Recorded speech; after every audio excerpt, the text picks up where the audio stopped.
Ngayon, nandito na tayo sa Mapanueves, San Marcelino, Zambales. Itong lugar na ito ay tinatawag nilang New Zealand ng Zambales. Bakit ba tinawag na New Zealand?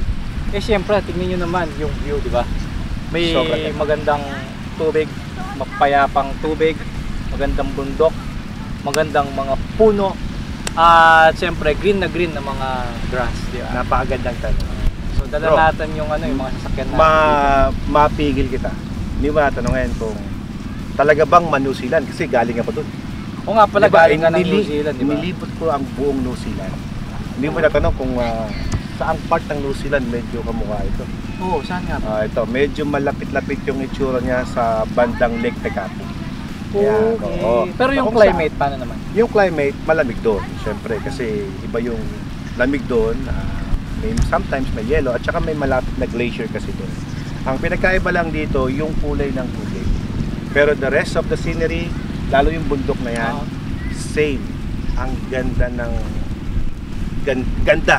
I could say ganda. Kapag pala naiinip niyong bumalik sa New Zealand to Pilipinas, eh pwede kayo mamasyal dito sa Marcelino, Zambales ba to? San Marcelino, Zambales. Ayun, sa San Marcelino, Zambales para at least yung mga babae natin. Alam natin na mga nasa New Zealand ngayon ay gustong-gusto yung umuwi ng Pilipinas. Pero nami-miss yung New Zealand, pwede rin sila dito. Of course, di ba? Kung nami-miss yun naman New Zealand, punta kayo dito. Pero nasa Pilipinas. Yes. Pilipinas pa rin. Tsaka tahimik, ang maganda rito, very peaceful. At yung mga tao, napansin ko, yung culture na rin ng mga tao since camping. Parang na-adapt na rin natin dito yung kultura ng iba. Na yung mga tao parang, sige, do your thing, I'll do my thing. Parang gano'n. Pero walang isnabero, lahat friendly. So, siyempre, culture natin mga Pinoy yan. So, napakaganda. Para sa akin, experience ito. And huwag natin kakalimutan na bakit tayo pupunta dito is para makapiling natin, makabanding, mga pamilya natin. Mga mahal sa buhay. Oo. Kasi camping is for family naman talaga. At kung magbabarkada naman kayo, like yung mga nakita ko kanina, nakamotor sila. So, nag-enjoy sila kasi, kwentuhan sila, banding, yun yung moment nila na magkakakilala sila, mas nagiging close sila after nilang mag-camping dito. This is the place when you want to talk about something at gusto nyo makabuo ng isang magandang mga plano sa mga desisyon nyo sa buhay ninyo. At ngayon naman, ipapakita namin sa inyo yung mga sasakyan namin, kung ano yung mga bit-bit namin, at kung ano yung sinetap namin sa mga sasakyan.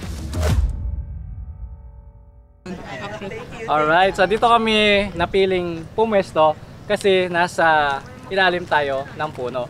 So kasama pala natin yung mga kaibigan namin na naka-Navara. Dalawa sila. So ito yung setup nila ngayon, naka-ground tent sila. At hindi ordinary tent, bro. Tingnan mo. Wow. Yung ground tent niya, may sala. Ano to? Living room. Living room. This is the... So they live here? They live here. Because this is living room.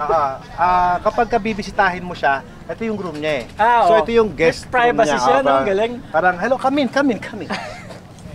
Walang butas. Legit. Oo. Then, syempre, after nilang setup ng tent nila, magse-setup din sila ng kanilang kitchen. Ayan, so ito naman yung kitchen nila. Meron silang pressurized water tank. Wow. Ang mahal nito, pre. Talaga ba? Pwedeng pa-sample? Sige, testing. Palit tayo. Pre, huwag naman tutok sa akin. Palagpas. Ready? Sample. Uy. Legit. Isa pa. Uy, galing. Galing. Diba? So yung lutuan nila, inumin, power station. Meron silang parang rice cooker, no? Pre? Yeah, this is a rice cooker. Pinapagana ng power station. Ang galing. Then, walang problema yung sala sa sabaw. nila, living room ba yung tawag dyan? Dining area? Hindi, dining area. Dining to. area. Yung setup niya, halos mga black no? Meron siyang parang lampara, may insulated tumbler, lamesa na foldable. May martilyo.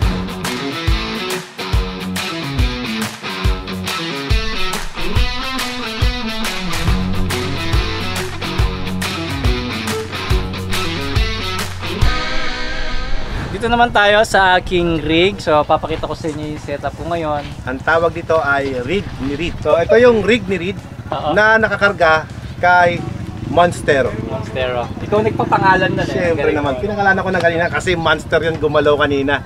Anyway, so bro, tour mo naman kami sa yung rig. Ito yung aking dining area / kitchen. Meron tayong awning.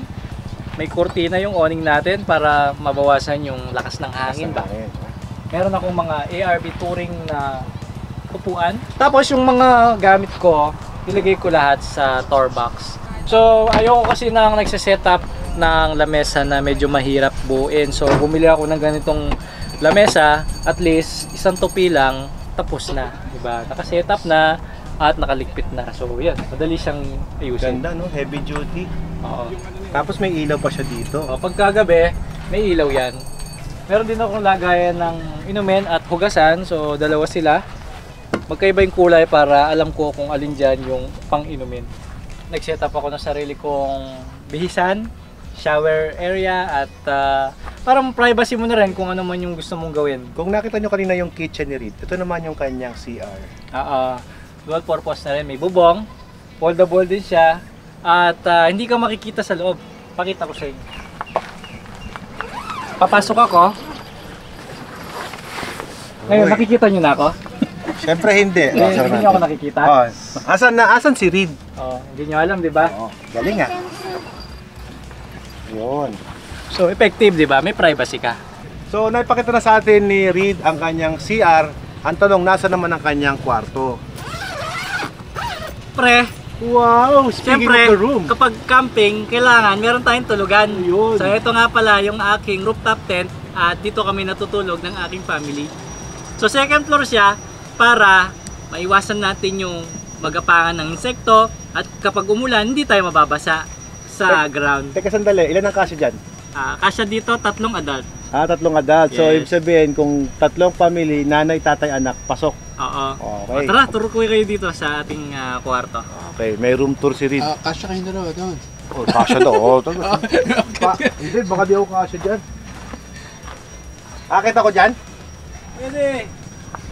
Oh, para malaman kung kasya ako. Oo. Oh, ayan. Susubukan natin ngayon kung kakasya ba ako doon. Siyempre, bilang respeto sa bahay ni Reed, magtatanggal tayo ng sapatos. Yan ang tradisyong Pinoy. Hello, Boss Reed. Sige ba? Ako na. Sige. Dito tayo sa second floor Ano, kumusta? Ang ganda dito. Ayos, di ba? Malamig naman pala sa loob. Oo, mahangin siya. Ang kala ko mainit siya, malamig Oo. pala. Ano naman, true and true naman yung Oo. hangin. Tsaka maluwang, pre, di ba? Oo. Kasya pa isang tao. Teka, sukat check tayo. Sige nga, higa ka. Pag humiga ako, dapat yung paa ko hindi babaluktot dyan. Oo, sige nga.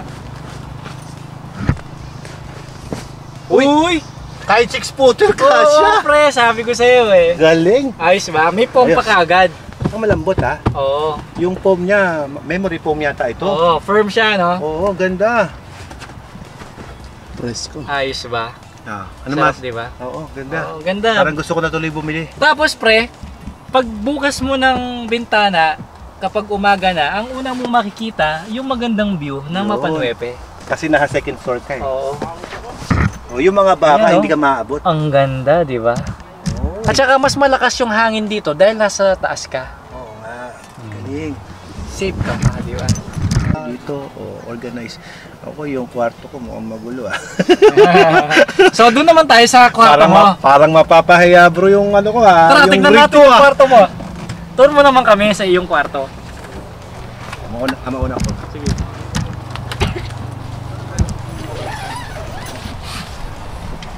Bro, ilan ang kilo mo? 65. 65. I am 100 kilo before, pero ngayon 98 na lang ang kilos ko. Kaya naman ako ng hagdan. Ito yung mga takot ng mga matatabang kagaya ko kung kakayanin ko. So, ilan nga pala ang capacity weight ng hagdan mo? Ayan, 150 kilos. 150 kilos. So, sa isang kahit- tao, syempre hindi naman kayo sabay-sabay bababa. Sa 150 kilos mo, kahit tumaki pa ako ng konti, Oo. pwede pa. Oo. Pasok pa sa limit. Okay. Okay, pasya naman tayo dun sa iyong kwarto slash Ipapasyal kusina. ko naman kayo sa aming munting setup. So,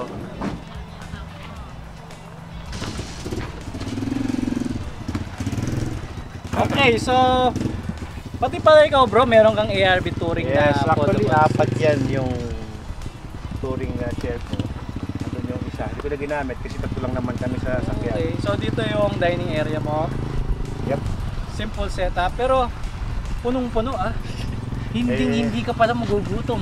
Food is life si Mrs. Oo. Pero pati Fruits. yan, ano pa to, nagpa-fasting pa yan. Oo, very masustansya siya. Yes. Lahat ng healthy foods like Okay. eggs, apple, fern. So yun yung mga meron dito. And then dun banda may nakikita kong foldable na higa. Yes, dito naman yung foldable na higaan ko kapag gusto mong tumambay dyan somewhere. At ginawa ko muna patungan ng mga gamit na Oo. kasi wala akong box eh. Kasi pag naglagay ako ng box doon sa aking sasakyan, hindi nakakasya. Oo, malaki So nga siya. naglagay na lang ako ng mga madaling matupi Mm. na mga gamit. Tsaka ako kasi medyo medyo gusto ko quickie lang eh. Pag gusto ko, Oo, tama. silid-silid lang dyan. Madaling bitbitin. Madali siyang ipasok at madali Okay. siya ilabas. So, saan ka ba natutulog kapag ka magkakape? Ayun. So this is my everything na ngayon, pero yung tulugan ko nandito. Ayan. Wala Dito akong ka second pala floor. matutulog bro. Yan ako matutulog. Okay. So gusto mo makita yung kwarto ko? Sige nga. Ewan ko lang kung maayos ha, di pa ako nakapaglikpit kanina eh. Aba, Yan. aba naka-prepare na kaagad? Siyempre, ready to attack. Andiyan si Mrs. eh. Aba, mas okay nga dito bro. Diretso, unat yan. Mas secured ka dito. Mas matibay yung walling ko. Oo. Eh, hindi ka rin mauuntog. Kahit lindol, hindi bibigay to. Yes, saka kapag in time na gusto mong mag-pack up, kasi ako on the go ko palagi Oo. dahil marami tayong mga commitment sa buhay. Pag gusto mong isalpak yung mga gamit ko dyan, makakasibat ako. Ang sarap na matulog dito bro. Ang tanong naman bro, ilang oras mo ready yung gear mo? 30 minutes. 30 minutes, preparation pa lang yon. Oo. Ako, ilang oras kaya to? 5 minutes. 3 minutes. Wow. Oo, kasi kumot lang, Kasi ulan.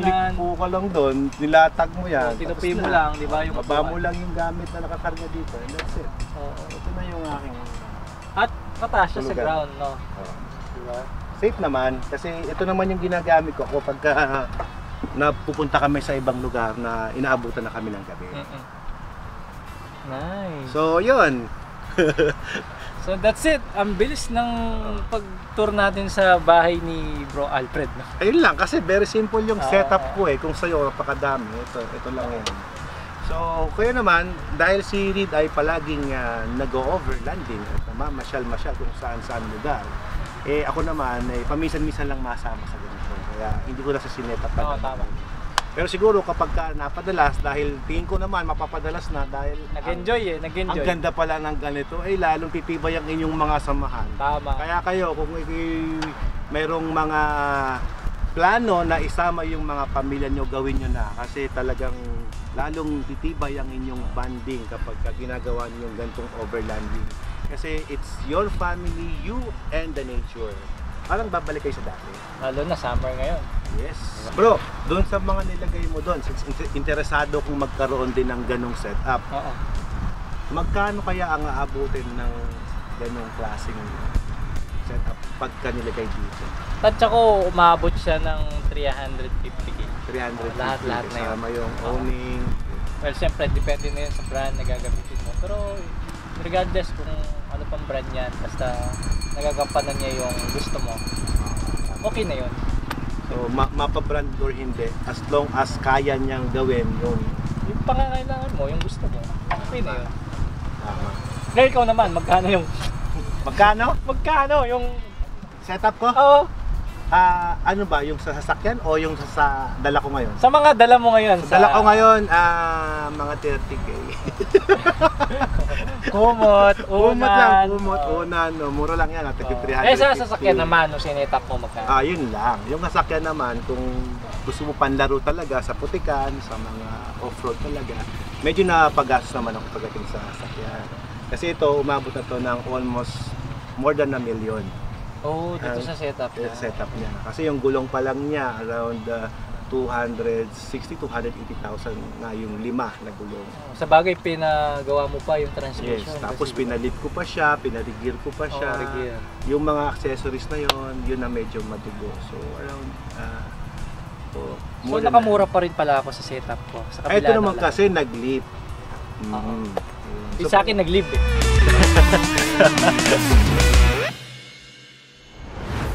Ngayong nakita nyo na ang aming mga car camping setups, mga kamanibela, tignan naman natin kung paano mag-perform ang aming mga modified off-road vehicles dito sa ating test ride.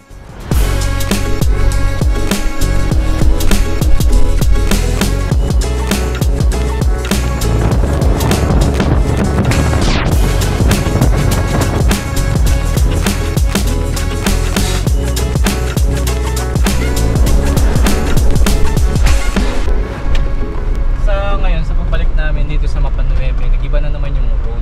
So sa ngayon, compare sa dati, mas medyo maalog siya.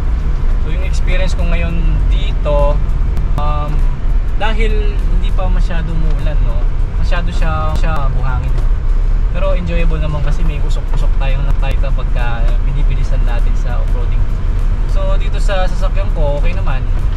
Wala naman akong part dito na nahirapan yung sasakyan. Okay naman. Tignan mo, pati nga tricycle, walang hirap.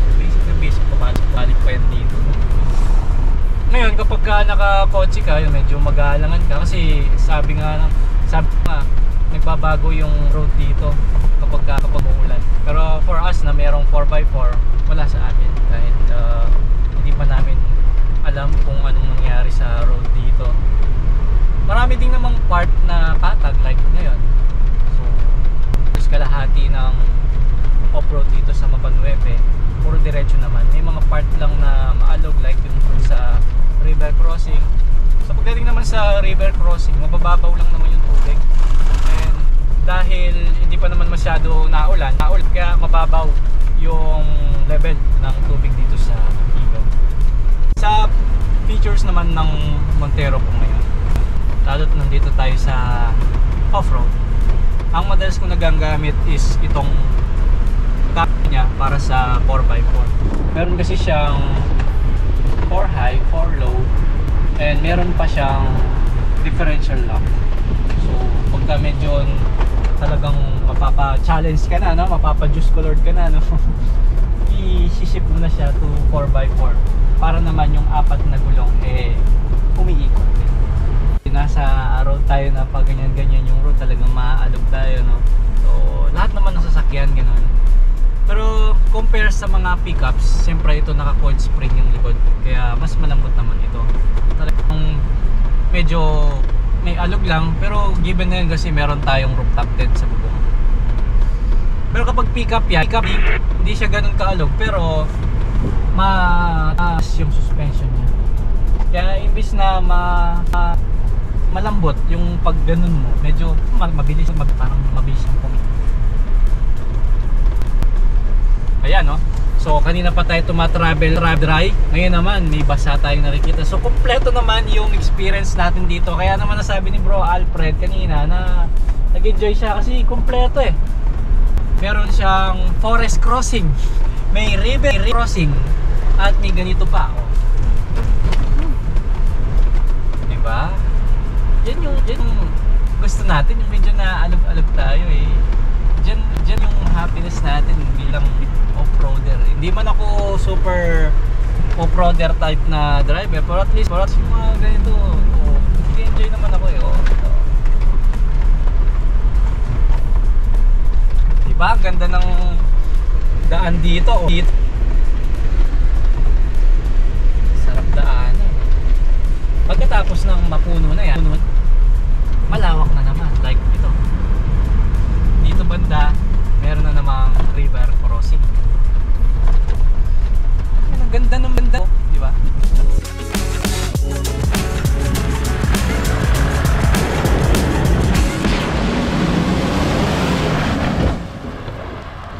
So ayan, good morning again sa ating mga kamanibela. At ngayon naman ay itutur ko kayo dito sa ating Jeep Wrangler. Ito po ay JK version na kung saan ay dinisign po namin siya, in-upgrade at iisa-isahin natin yung mga pyesa na pinagalagay namin dito sa ating sasakyan ngayon. So una ko nilagay dito guys, syempre yung kanyang gulong. Naglagay po tayo ng fuel mags na 20 inches, 35 by 12.50 R20. So ito po nilagyan ko ng Nitto tires para sa syempre mas matibay, yung grip niya mas okay. Pero pwede siya sa on-road at pwede rin siya sa off-road. At ang next naman na nilagay natin dito ay ang TerraPlex natin na dito, na yung suspension natin na kung saan ay para mas maging stiff yung ating paggamit sa ating unit. At mas tumaas na rin ng at least 3.5 inches kasi doon sa stock suspension niya hanggang dito lang siya. Ngayon tumaas ngayon siya para mas pogi yung dating ngayon ng ating unit. At the same time naglagay din tayo ng steel bumper dito. So napakatibay, kahit ganyan-ganyan mo wala kang marinig na tunog. Iyan.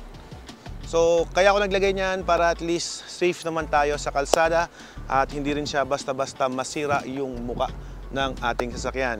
Ito namang ilaw na nilagay ko rito ay ito po ay nagbabago-bago ng kulay. Pwedeng red, blue, rainbow colors yan. Problema ko lang na medyo nawala po yung app. So you can change the color if you want.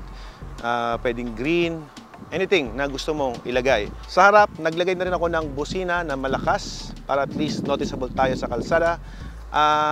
Yung ilaw natin na nandito sa gilid, naglagay tayo ng extra lights dito para at least kita natin mas wide kapag tayo ay nagte-trail na. Ito yung upgrades na ginawa natin. At pagkatapos sa engine naman niya, this is a V6 engine. At kung inyong gustong silipin, ito po yung ating makina. Buksan natin. So ganito lang siya kasimple tanggalin.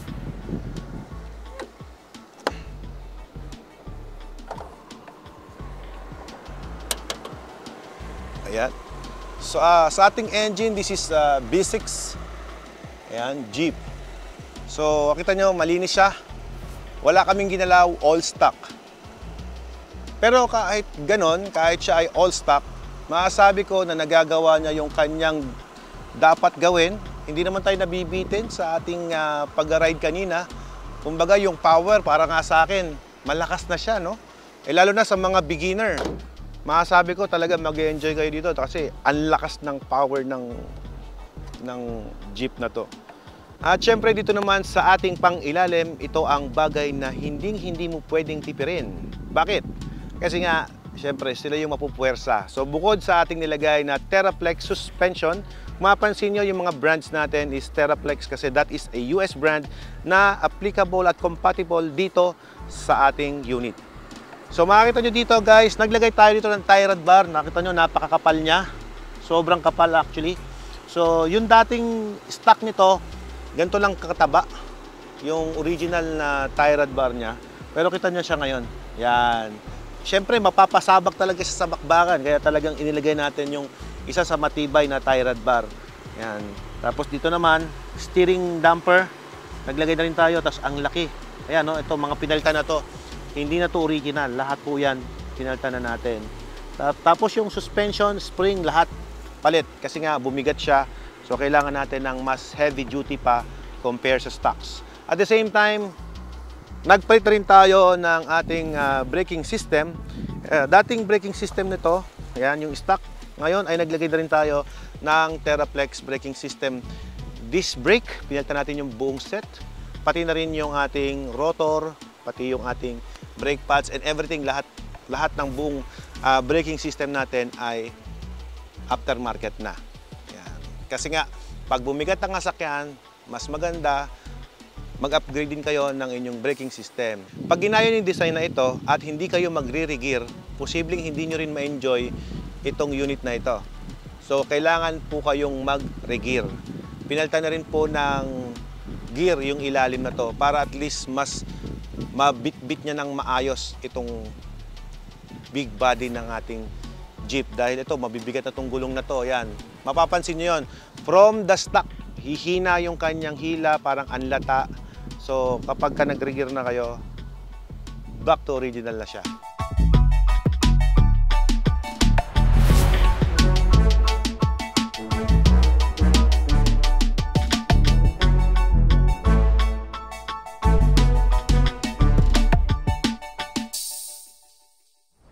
So ang isa sa reason guys kung bakit hindi ko siya malagyan ng awning tent dito sa ibabaw at makapag-complete tayo ng gear dahil ito ang dahilan. Dahil ang Jeep, may knob siya dito, dito, at knob dito, dito, yan, tsaka, at knob dito, na kung saan pagtatanggal mo na ang mga knob na yan, ito na ang mangyayari sa Jeep mo. Ayan.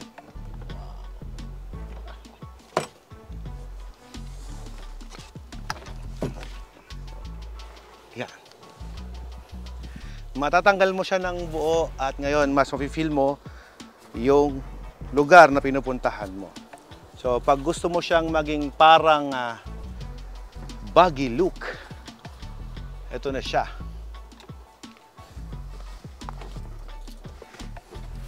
If you just wanna play under the sun, ito po ang itsura niyan. Mga kamanibela. Oh. Diba? Yeah. Oh, diba? So ayan mga kamanibela, na-share ko na sa inyo ang mga features na inilagay natin dito sa ating Jeep Wrangler JK. So subukan naman natin siya ngayon sa ating Manibela Test Drive. So tara!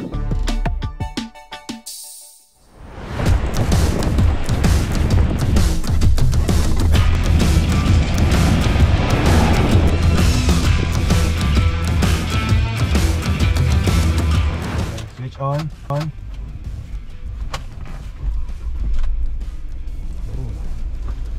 Suabe yung start niya, di ba?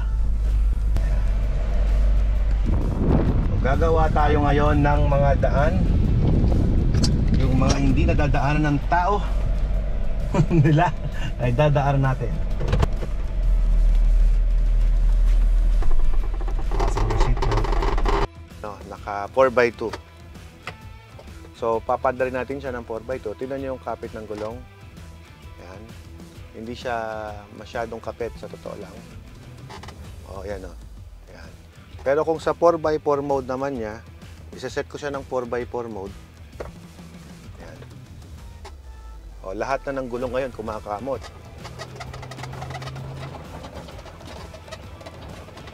So pag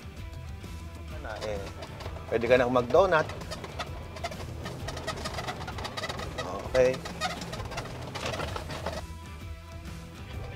Diba?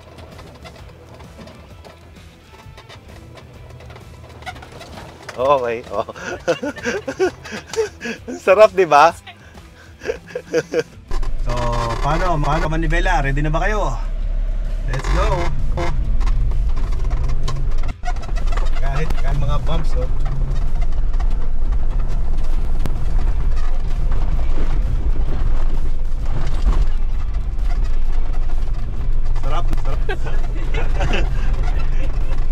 Kapit, bet. Fasten your seatbelt. Okay. Ako ka mismo na driver, nag-e-enjoy eh.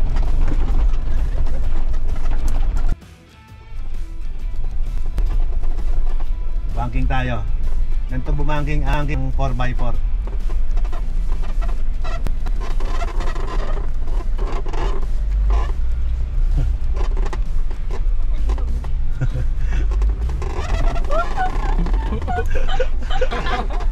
Wow! Oh, pwede na mag-picture dyan. As rider, as passenger, iba yung adrenaline talaga kapag na-experience mo na. Kaya sabi nila, oh, they're crazy kasi kasala naman, bakit dinadaanan nyo? Hindi nyo kasi feel eh. Diba? Hindi nila nafe-feel yung basta alam mo namang safe naman. Kaya naman ng kasi both of us have different skill levels. Kaya tama. So kung skill level naman ng rider, alam naman niya sa kaya niya yun. So hindi naman niya pinuput in danger yung sarili niya. Kasi Kasi may skill siya ng gano'n, may muscle memory siya ng gano'n, may rhythm, may ng gano'n. So compare naman sa ibang nanonood, sa ibang mga tao na, uy, delikado yan. So sa kanila delikado kasi wala silang sapat na idea, wala silang sapat na kakayanan para gawin yun. Delikado talaga yun.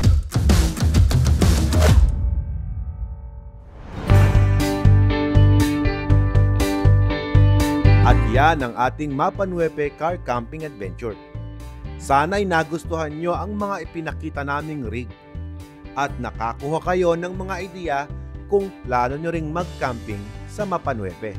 At sana ay nag-enjoy din kayo mga kamanibela sa ganda ng Mapa 9 Zambales. Meron din ba kayong alam na iba pang magandang lugar na pwedeng mag-car camping? O kaya pwedeng bisitahin for a road adventure? Comment your suggestions below at huwag kalimutang mag-subscribe sa Manibela YouTube channel and follow our social media accounts. At laging tandaan, mata sa kalsada, kamay sa Manibela.